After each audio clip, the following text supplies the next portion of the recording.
En esta síntesis del capítulo 32 del GEWI haremos un recorrido a través de las ideas que conformaron la imagen actual del átomo y su estructura, que inevitablemente se entrecruzan con la física cuántica.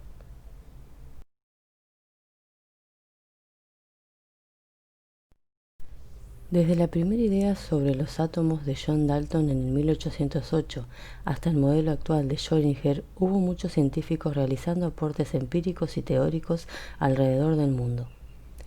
En su modelo, Dalton enuncia, entre otras cosas, que la materia está formada por partículas muy pequeñas llamadas átomos, que son indivisibles y no se pueden destruir. Este modelo explicaba las relaciones químicas estequiométricas, pero no explicaba del todo las propiedades periódicas de la tabla de Mendeleev. De igual modo, perduró casi 100 años, hasta el surgimiento del modelo atómico de Thomson, o modelo de pastel de pasas, que surge entre fines de 1800 y principios de 1900 con el descubrimiento del electrón.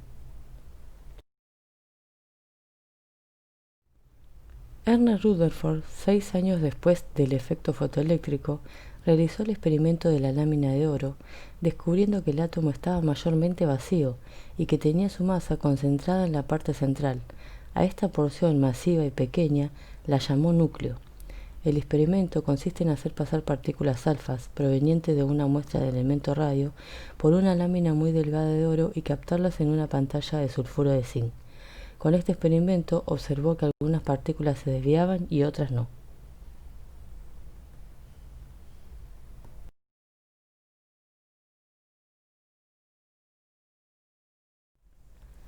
Los experimentos de Franklin con la electricidad inspiraron a otros científicos a generar corrientes de electrones a través de diversos gases. En 1870, William Crooked hizo el tubo de Crooked, precursor de los anuncios de neón o tubos de rayos catódicos. Los rayos se desviaban cuando la carga eléctrica se acercaba al tubo y cuando se acercaba un imán, lo cual significaba que el rayo estaba compuesto de partículas cargadas negativamente.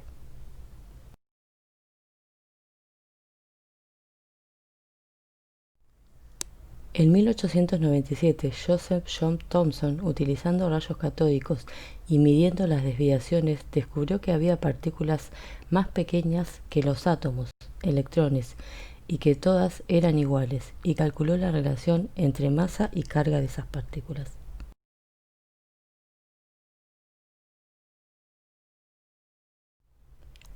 Robert Millikan, en 1909, calculó la carga del electrón y la masa, con el experimento de la gota de aceite.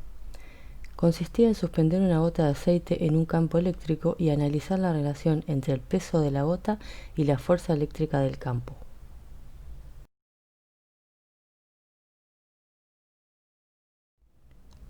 Los espectros atómicos fueron la clave para entender la estructura atómica.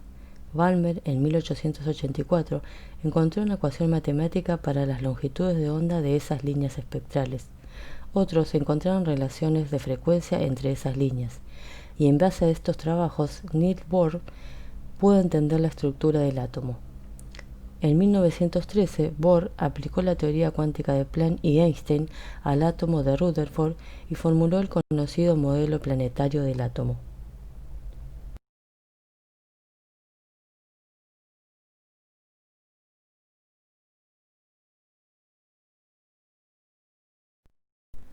En el modelo de Bohr, los electrones ocupan estados estacionarios, energía fija pero no posición fija, a distintas distancias del núcleo. Realizan saltos cuánticos de un estado de energía a otro. En este modelo, la radiación emitida está determinada por la ecuación energía igual a constante de Planck por frecuencia. Con este modelo se explican las regularidades de los espectros atómicos, se explican los rayos X en los elementos más pesados, permitió el cálculo de la energía de ionización, permitió cartografiar los niveles de energía de todos los elementos. También explicaba las propiedades químicas de los elementos y predijo un elemento que se descubrió luego, el hafnio.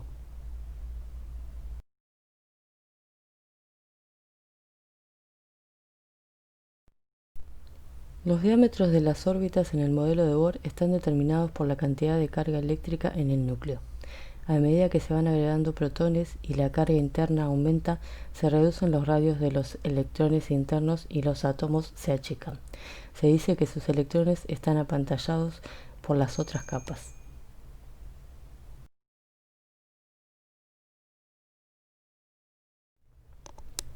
La causa de que un electrón solo ocupe niveles discretos se comprende imaginando que el electrón es una onda y no una partícula.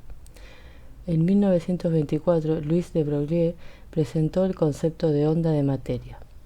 Supuso que una onda está asociada con toda partícula y que la longitud de onda de materia tiene una relación inversa con la cantidad de movimiento de las partículas. Aprovechando la idea de la interferencia, de Broglie demostró que los valores discretos de las órbitas de Bohr son una consecuencia natural de las ondas electrónicas estacionarias. En esta explicación se piensa que la masa y la carga del electrón repartida en toda la onda estacionaria. El electrón, cuando se detecta, sigue siendo una partícula puntual. En el último modelo, las ondas se reparten en 3 dimensiones. Esto conduce a una nube electrónica, nube de probabilidad.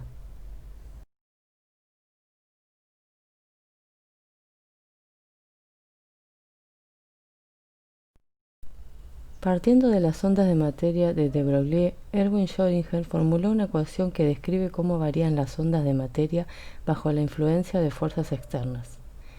Es un modelo matemático abstracto.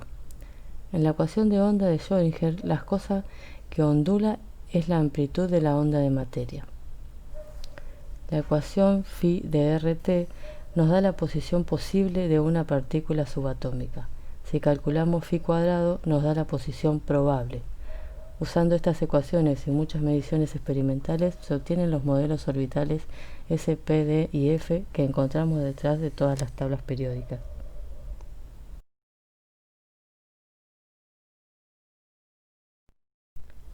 En la imagen vemos los niveles de energía en el átomo de Bohr y los subniveles del modelo de Schrödinger.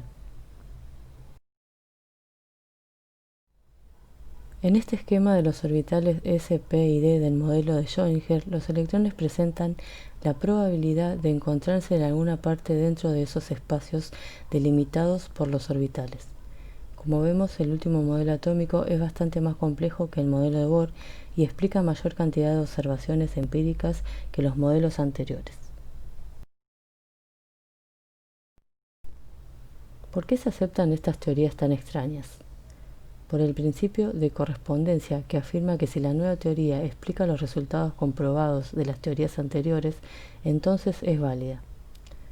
Las teorías deben traslaparse y concordar donde los resultados de las anteriores fueron comprobados ampliamente. Las ecuaciones de la física cuántica aplicadas a sistemas macroscópicos dan los mismos resultados que usando la física clásica, pero la física clásica no puede explicar lo que sucede a nivel atómico.